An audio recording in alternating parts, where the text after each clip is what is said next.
গল্পের নাম মায়াপুরের রাজকুমারী এবং রূপালী মাছের রহস্য। নীলাদ্রি পাহাড়ের পাদদেশে ছিল অপরূপ এক রাজ্য মায়াপুর।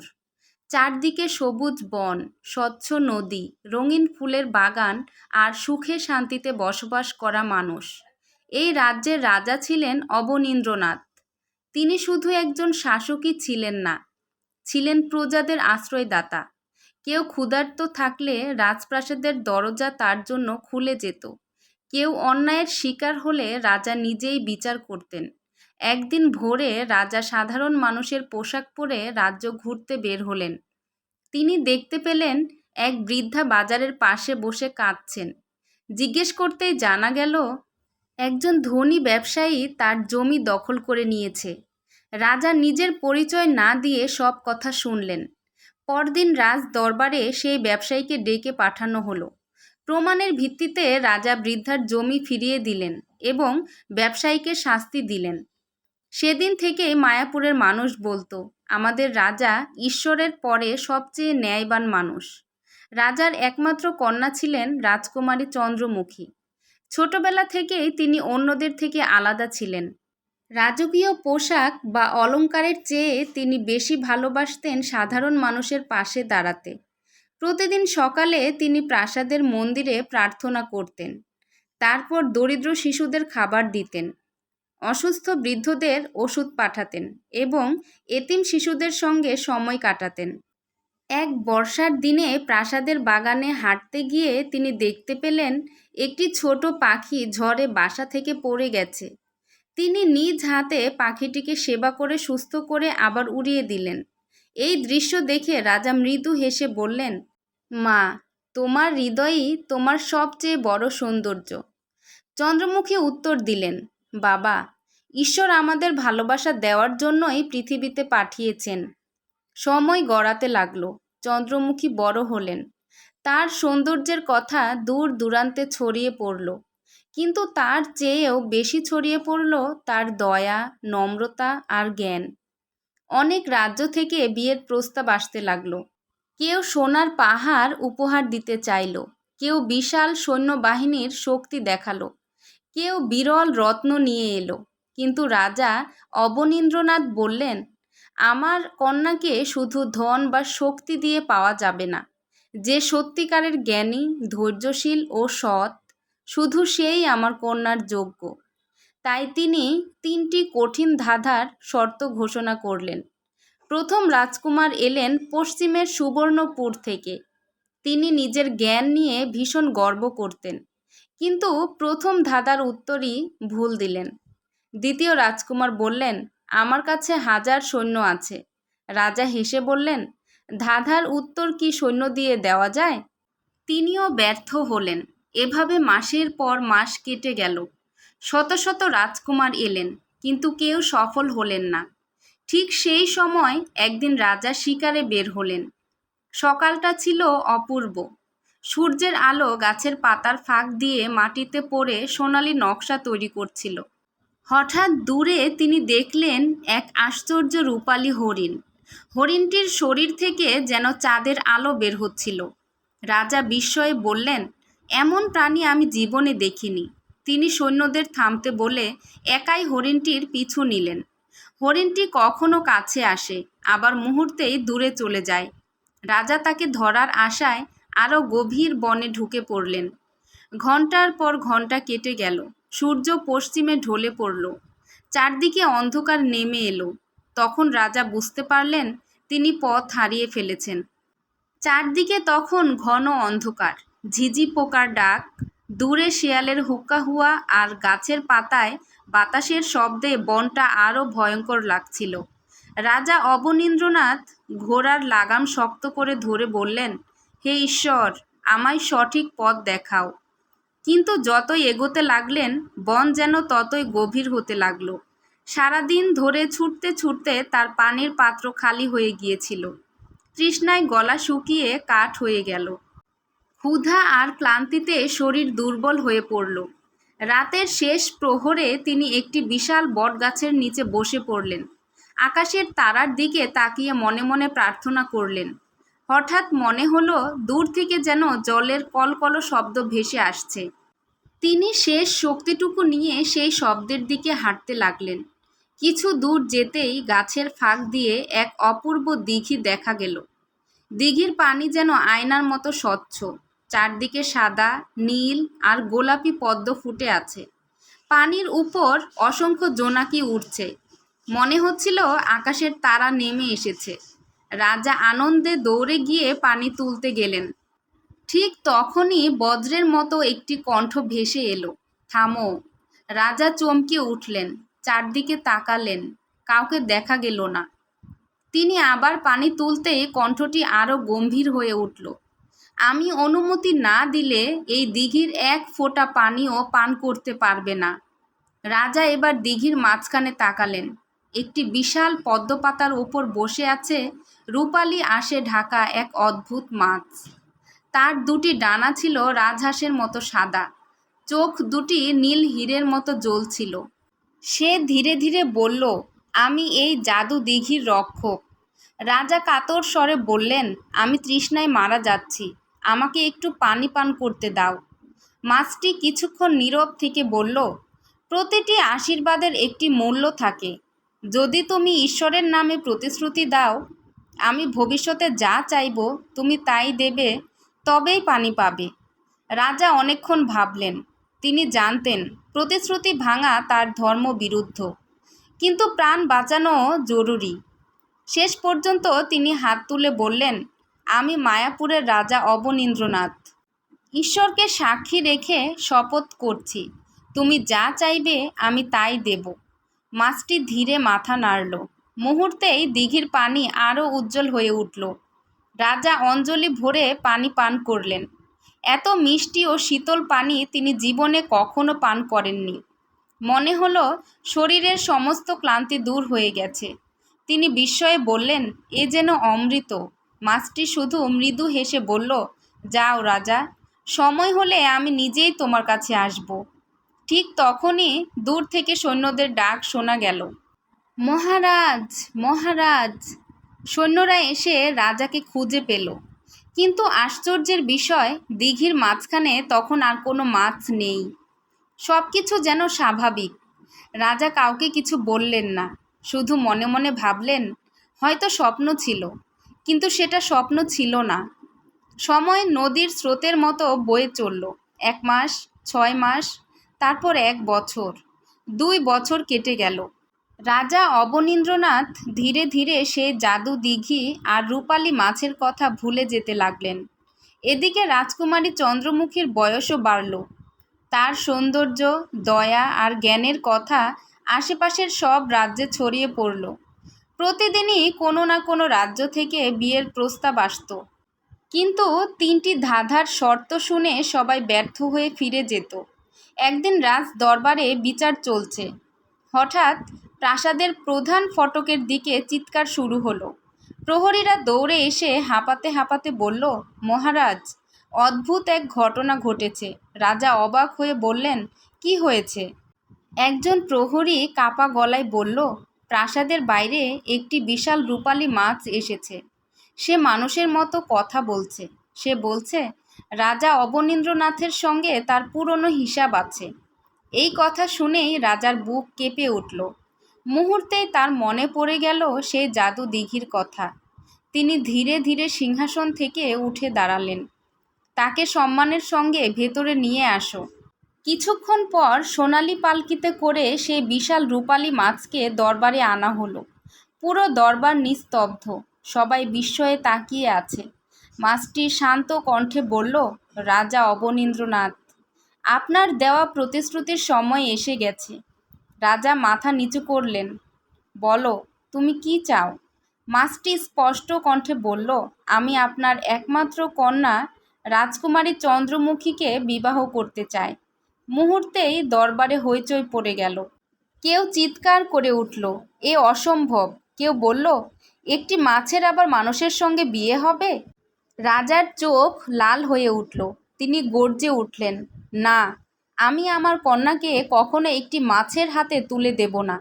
মাছটি শান্ত স্বরে বলল, মহারাজ, আপনি ঈশ্বরের নামে শপথ করেছিলেন, আজ কি সেই শপথ ভঙ্গ করবেন?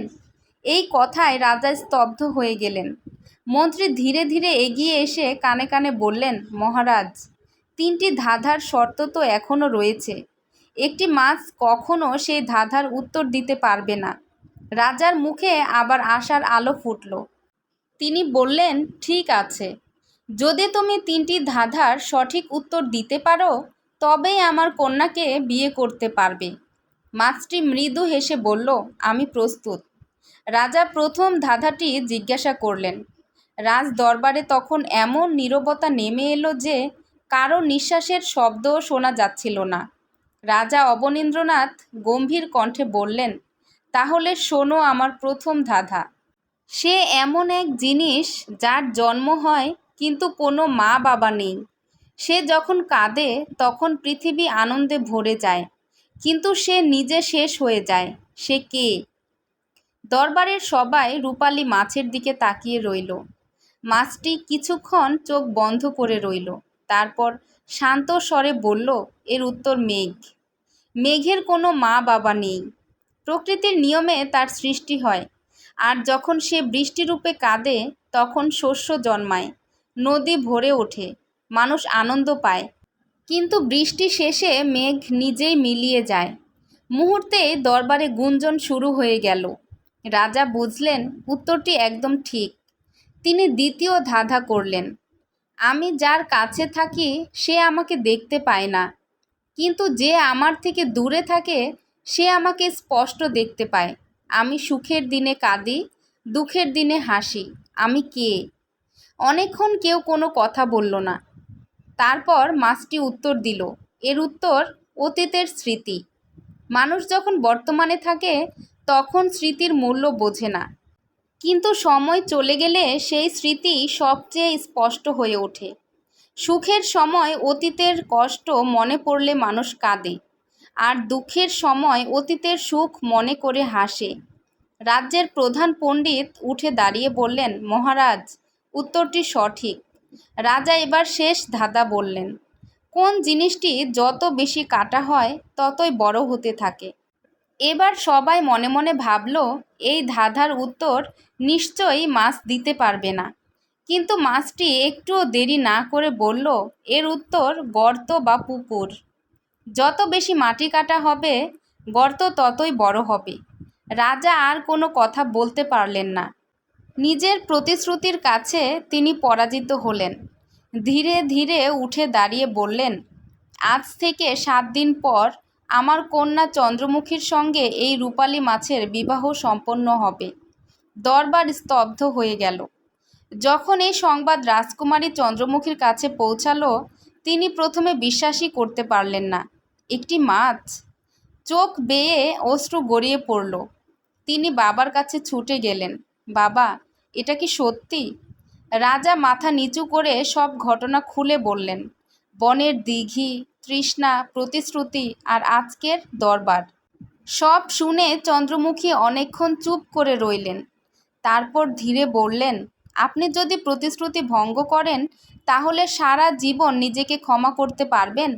রাজা কাঁদতে কাঁদতে বললেন, না মা, কিন্তু তোমাকে এভাবে দিতে আমার বুক ফেটে যাচ্ছে। চন্দ্রমুখী বাবার হাত ধরে বললেন, তাহলে আপনার সম্মানই আমার সম্মান। যদি এটাই ঈশ্বরের ইচ্ছা হয় আমি তা মেনে নেব।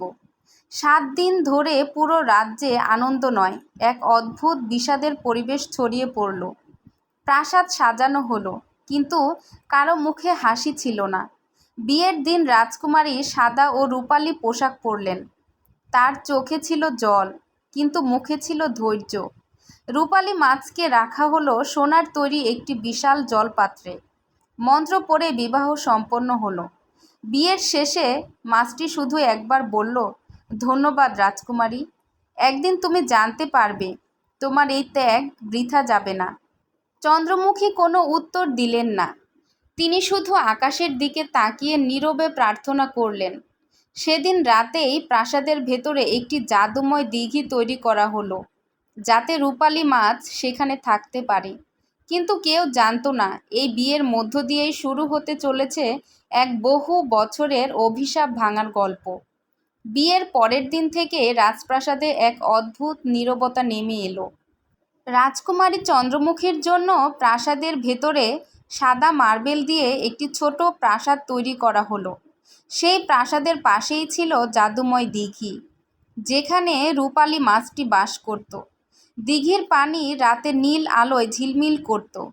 কেউ সেই পানিতে নামতে সাহস করত না।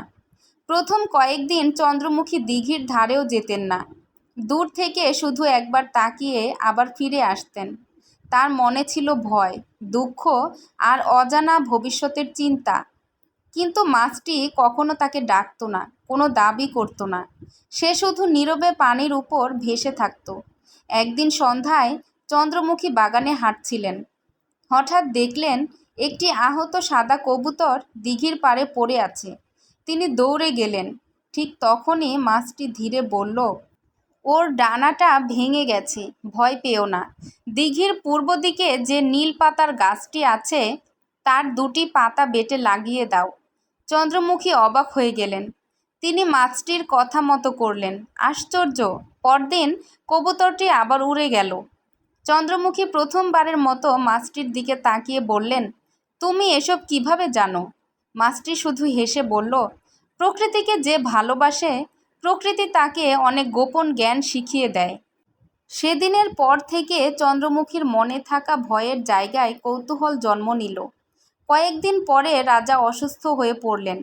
রাজ্যের সেরা বৈদ্যরা এলেন, কিন্তু কারো ওষুধে কাজ হলো না।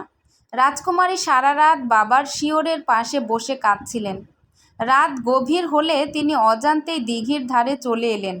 মাছটি তাকে দেখে বলল, তুমি কাঁদছো কেন?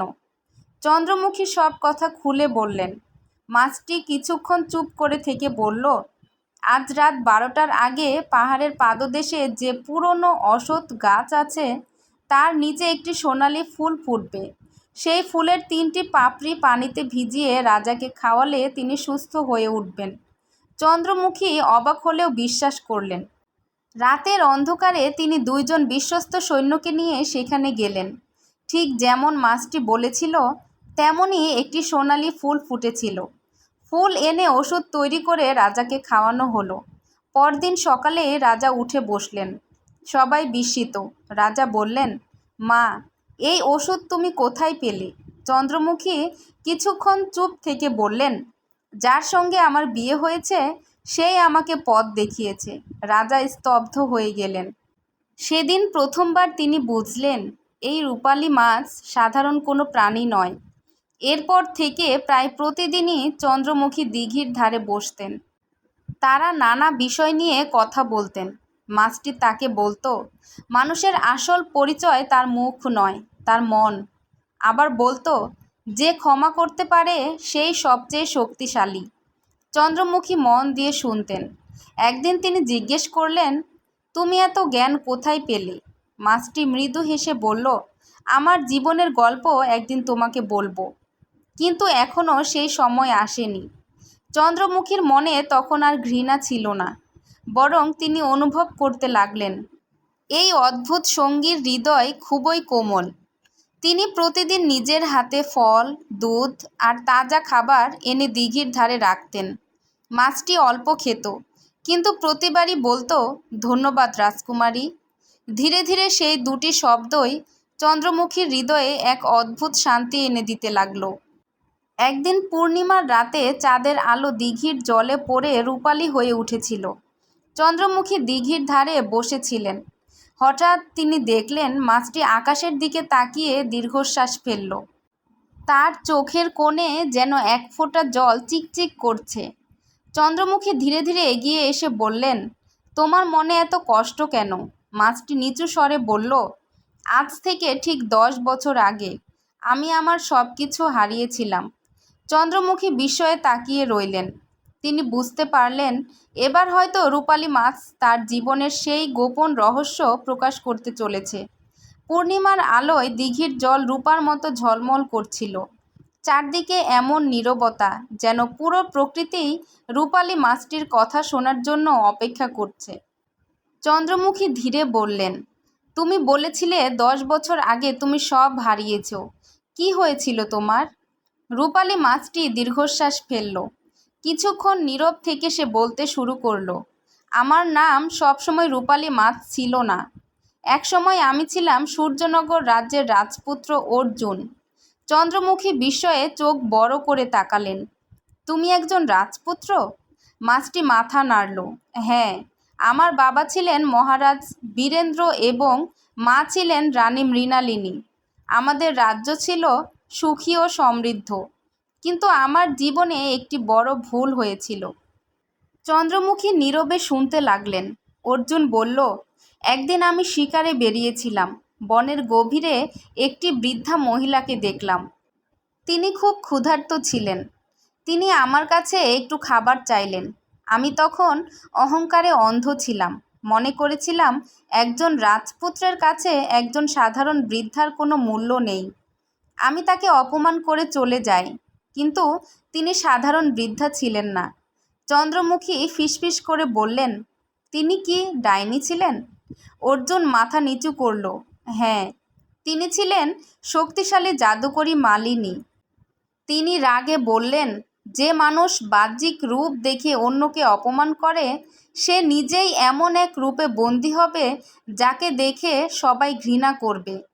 এই বলে তিনি আমাকে রূপালী মাছে পরিণত করলেন। চন্দ্রমুখীর চোখে জল এসে গেল। তারপর? অর্জুন বলল, আমি তার পায়ে পড়ে ক্ষমা চাইলাম। তখন তিনি বললেন, একদিন কোনো পবিত্র হৃদয়ের রাজকুমারী যদি তোমার বাহ্যিক রূপের বদলে তোমার অন্তরকে ভালোবাসে, তার সত্যিকারের ভালোবাসার অশ্রু তোমাকে মুক্ত করবে। কিন্তু তার আগে তোমাকে ধৈর্য, বিনয় ও ভালোবাসার মূল্য শিখতে হবে। অর্জুন কিছুক্ষণ চুপ করে রইল। তারপর বলল, সেই থেকে আমি এই জাদু দিঘিতে বন্দি ছিলাম। অনেক মানুষ এসেছে। কেউ আমাকে দেখে ভয়ে পালিয়েছে, কেউ পাথর ছুঁড়েছে, কেউ অভিশাপ দিয়েছে, কিন্তু কেউ আমার সঙ্গে মানুষ হিসেবে কথা বলেনি। চন্দ্রমুখীর চোখ ভিজে উঠল। তিনি ধীরে বললেন, তুমি এত কষ্ট একা একা সহ্য করেছ? অর্জুন মৃদু হেসে বলল, হয়তো এটাই আমার শাস্তি ছিল। ঠিক তখনই হঠাৎ আকাশে কালো মেঘ জমে উঠল। প্রচণ্ড বাতাস বইতে শুরু করলো। দিঘির পানি উত্তাপ হয়ে উঠল। দূরে বজ্রপাতের আলোয় এক কালো অবয়ব দেখা গেল। একটি ভয়ঙ্কর হাসি চারদিকে প্রতিধ্বনিত হলো। হা হা হা! চন্দ্রমুখী ভয়ে পিছিয়ে গেলেন। কালো পোশাক পরা এক বৃদ্ধা ধীরে ধীরে দিঘির ধারে এসে দাঁড়ালো। তার হাতে ছিল একটি কালো লাঠি। চোখ দুটি আগুনের মতো লাল। তিনি গর্জে উঠলেন, অর্জুন, তুমি কি ভেবেছ এত সহজে আমার অভিশাপ ভেঙে যাবে? অর্জুন শান্ত গলায় বলল, মালিনী, তুমি এসেছ? ডাইনি মালিনী হেসে বলল, অভিশাপ ভাঙার সময় এখনো আসেনি। এখনো শেষ পরীক্ষা বাকি। চন্দ্রমুখী সাহস করে সামনে এগিয়ে গেলেন। আপনি কে? ডাইনি বলল, আমি সেই যে মানুষের হৃদয় পরীক্ষা করে। রাজকুমারী, যদি সত্যিই তুমি এই মাছকে ভালোবাসো, তাহলে তোমাকে এমন একটি ত্যাগ স্বীকার করতে হবে যা পৃথিবীর খুব কম মানুষ করতে পারে। চন্দ্রমুখী দৃঢ় কণ্ঠে বললেন, আমি প্রস্তুত। ডাইনি রহস্যময় হাসি হাসল। তাহলে আগামী পূর্ণিমার রাতে একা নীলাদ্রি পাহাড়ের চূড়ায় এসো। সেখানে তোমার ভালোবাসার শেষ পরীক্ষা হবে। এ কথা বলেই সে কালো ধোঁয়ার মধ্যে মিলিয়ে গেল। চন্দ্রমুখী অর্জুনের দিকে তাকালেন। অর্জুনের মুখে উদ্বেগ স্পষ্ট। সে ধীরে বলল, না, তুমি সেখানে যেও না। মালিনীর পরীক্ষা কখনো সহজ হয় না। কিন্তু চন্দ্রমুখীর চোখে তখন এক অদম্য দৃঢ়তা। তিনি মনে মনে সিদ্ধান্ত নিয়ে ফেলেছেন, তিনি যাবেন। ডাইনি মালিনী চলে যাওয়ার পরও অনেকক্ষণ পর্যন্ত দিঘির পানি অস্থির হয়ে রইল। চারদিকে এক অদ্ভুত নীরবতা। অর্জুন উদ্বিগ্ন কণ্ঠে বলল, চন্দ্রমুখী, তুমি আমার কথা শোনো। নীলাদ্রি পাহাড়ে যেও না। মালিনী কখনো সরল পরীক্ষা নেয় না। সে মানুষের মন ভাঙতে চায়। চন্দ্রমুখী শান্তভাবে উত্তর দিলেন, যদি তোমার মুক্তির এতটুকু সম্ভাবনাও সেখানে থাকে, আমি অবশ্যই যাব। অর্জুন মাথা নাড়ল। আমি আর কাউকে আমার জন্য কষ্ট পেতে দিতে চাই না। চন্দ্রমুখী মৃদু হেসে বললেন, সত্যিকারের ভালোবাসা কখনো কষ্টকে ভয় পায় না। পরদিন ভোরে তিনি রাজা অবনীন্দ্রনাথের কাছে গেলেন। তিনি পুরো ঘটনা খুলে বললেন। সব শুনে রাজা আতঙ্কিত হয়ে উঠলেন। না মা, আমি তোমাকে ওই ডাইনির কাছে যেতে দেব না। আমি ইতিমধ্যেই একবার আমার ভুলের জন্য তোমাকে কষ্ট দিয়েছি, এবার আর না। চন্দ্রমুখী বাবার হাত ধরে বললেন, বাবা, আপনি ছোটবেলা থেকে আমাকে শিখিয়েছেন সত্যের পথ কঠিন হলেও তা ছেড়ে দেওয়া যায় না। আজ যদি আমি ভয়ে পিছিয়ে যাই তবে সেই শিক্ষার মর্যাদা রক্ষা হবে না। রাজার চোখ ভিজে উঠল। তিনি জানতেন মেয়ের সিদ্ধান্ত বদলানো যাবে না। তিনি আশীর্বাদ করে বললেন, ঈশ্বর তোমার সহায় হন। পূর্ণিমার রাত এলো। আকাশে গোল চাঁদ, চারদিকে রূপালি আলো। চন্দ্রমুখী সাদা পোশাক পরে হাতে শুধু একটি প্রদীপ নিয়ে একাই নীলাদ্রি পাহাড়ের দিকে রওনা হলেন। বনের পথ ছিল নির্জন। হঠাৎ সামনে একটি বৃদ্ধা কাঁদতে কাঁদতে বসে থাকতে দেখা গেল। তিনি বললেন, মা, আমি 3 দিন ধরে না খেয়ে আছি, একটু পানি দেবে? চন্দ্রমুখীর সঙ্গে ছিল অল্প একটু পানি। পাহাড়ের চূড়ায় পৌঁছাতে সেই পানি তার প্রয়োজন ছিল। তবুও তিনি এক মুহূর্ত দেরি না করে বৃদ্ধাকে সব পানি দিয়ে দিলেন। বৃদ্ধা হাসলেন। মুহূর্তের মধ্যে তিনি মিলিয়ে গেলেন। চন্দ্রমুখী অবাক হয়ে গেলেন। তিনি বুঝলেন এটি ছিল প্রথম পরীক্ষা। আরও কিছু দূর এগোতেই একটি ছোট ছেলে কাঁদতে কাঁদতে বলল, আপা, আমি পথ হারিয়ে ফেলেছি, আমাকে বাড়ি পৌঁছে দাও। চন্দ্রমুখী জানতেন সময় নষ্ট হলে হয়তো তিনি পাহাড়ের চূড়ায় পৌঁছতে পারবেন না। তবুও তিনি ছেলেটির হাত ধরে তাকে নিরাপদ পথে পৌঁছে দিলেন। পেছনে ফিরে দেখলেন ছেলেটিও নেই, সেও ছিল জাদুর সৃষ্টি। অবশেষে মধ্যরাতের একটু আগে তিনি পাহাড়ের চূড়ায় পৌঁছালেন। সেখানে দাঁড়িয়েছিল ডাইনি মালিনী। তার হাতে কালো জাদুর দণ্ড। সে হেসে বলল, ভালো, তুমি করুণা আর ধৈর্যের পরীক্ষায় উত্তীর্ণ হয়েছ। কিন্তু শেষ পরীক্ষা এখনও বাকি। সে আকাশের দিকে দণ্ড তুলতেই চারদিক কেঁপে উঠল। হঠাৎ চন্দ্রমুখীর সামনে দুজন মানুষ দেখা দিল। একদিকে তার বাবা রাজা অবনীন্দ্রনাথ শিকলে বাঁধা, অন্যদিকে দিঘির রূপালী মাছ অর্জুন। মালিনী বলল, তুমি একজনকে বাঁচাতে পারবে। যাকে বাঁচাবে অন্যজন চিরতরে অদৃশ্য হয়ে যাবে। চন্দ্রমুখীর বুক কেঁপে উঠল। তিনি বাবার দিকে তাকালেন, আবার অর্জুনের দিকে তাকালেন। চোখে জল এসে গেল। তিনি হাঁটু গেড়ে বসে ঈশ্বরের কাছে প্রার্থনা করলেন। তারপর উঠে দাঁড়িয়ে শান্ত কণ্ঠে বললেন, আমি কাউকে বেছে নেব না। মালিনী বিস্মিত হয়ে বলল, কেন? চন্দ্রমুখী উত্তর দিলেন, সত্যিকারের ভালোবাসা কাউকে হারিয়ে আরেকজনকে পাওয়ার নাম নয়। যদি একজনকে বাঁচাতে আরেকজনকে মরতে দিতে হয় তবে আমি সেই জয় চাই না। প্রয়োজন হলে আমি নিজেই আমার জীবন দেব, কিন্তু কাউকে হারানোর সিদ্ধান্ত নেব না। এই কথা বলতেই চারদিকে তীব্র আলো ছড়িয়ে পড়ল। শিকলগুলো নিজে থেকে ভেঙে গেল। রাজা আর অর্জুন দুজনেরই অবয়ব মিলিয়ে গেল। ডাইনি মালিনীর কঠোর মুখে প্রথমবারের মতো একটি শান্ত হাসি ফুটে উঠল। সে বলল, এটাই ছিল শেষ পরীক্ষা। তুমি প্রমাণ করেছ তোমার হৃদয়ে স্বার্থের চেয়ে ভালোবাসা বড়। ঠিক সেই মুহূর্তে দূরে দিঘির দিক থেকে এক অদ্ভুত রূপালী আলো আকাশ ছুঁয়ে উঠল। চন্দ্রমুখী বুঝতে পারলেন অভিশাপ ভাঙার মুহূর্ত আর বেশি দূরে নয়। রূপালী আলোর ঝলক মুহূর্তের মধ্যে পুরো নীলাদ্রি পাহাড়কে আলোকিত করে তুলল। বাতাসে ভেসে এলো অসংখ্য সাদা ফুলের পাপড়ি। মনে হচ্ছিল স্বর্গ থেকে আশীর্বাদ নেমে এসেছে। ডাইনি মালিনী ধীরে ধীরে তার জাদুর দণ্ডটি মাটিতে রেখে বললেন, চন্দ্রমুখী, আজ তুমি শুধু অর্জুনকে নয়, আমাকেও মুক্তি দিয়েছ। চন্দ্রমুখী অবাক হয়ে জিজ্ঞেস করলেন, আপনাকে মুক্তি দিয়েছি কিভাবে? মালিনীর চোখে জল চিকচিক করে উঠল। তিনি বললেন, আমি জন্মগতভাবে ডাইনি ছিলাম না। বহু বছর আগে আমিও একজন রাজকন্যা ছিলাম। অহংকার, বিশ্বাসঘাতকতা আর মানুষের লোভ আমাকে অন্ধকার জাদুর পথে ঠেলে দিয়েছিল। তারপর থেকে আমি মানুষের হৃদয় পরীক্ষা করতাম। যে বাহ্যিক সৌন্দর্যকে সব কিছু মনে করত সে ব্যর্থ হতো, কিন্তু যে হৃদয়ের সৌন্দর্যকে বড় মনে করত সেই আমার অভিশাপ ভাঙতে পারত।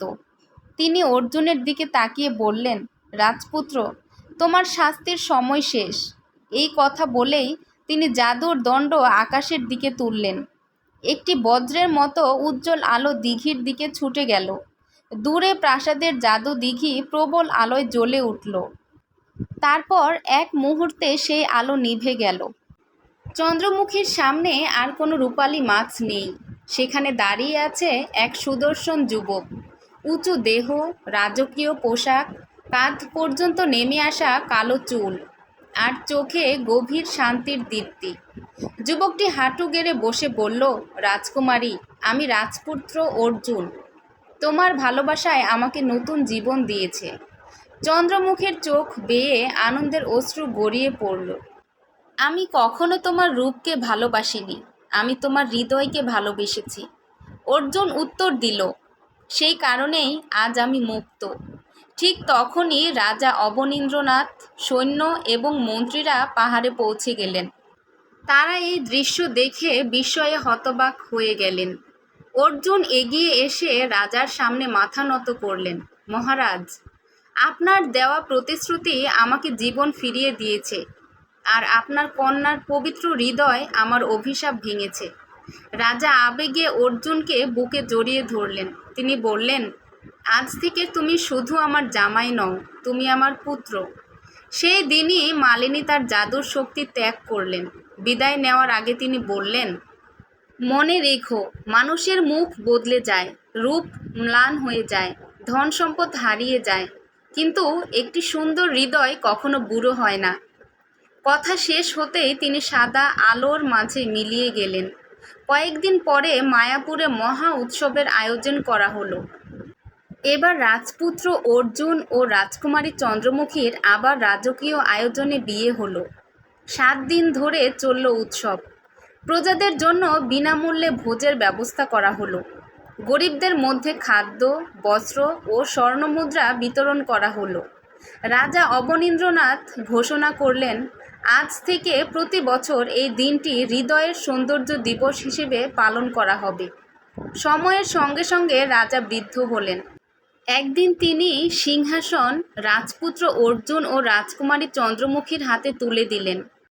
নতুন রাজা ও রানী ন্যায়, দয়া ও সততার সঙ্গে রাজ্য শাসন করতে লাগলেন। তাদের রাজত্বে কেউ ক্ষুধার্ত থাকত না, কেউ অন্যায়ের শিকার হলে বিচার পেতে দেরি হতো না। মায়াপুর আরও সমৃদ্ধ হয়ে উঠল। দূর দূরান্তের মানুষ এই রাজ্যে আসতো শুধু একটি শিক্ষা নেওয়ার জন্য। সত্যিকারের সৌন্দর্য মুখে নয়, মানুষের চরিত্রে। ভালোবাসা কখনো বাহ্যিক রূপ দেখে জন্মায় না, জন্মায় একটি পবিত্র হৃদয়কে চিনতে পারলে। ধন্যবাদ।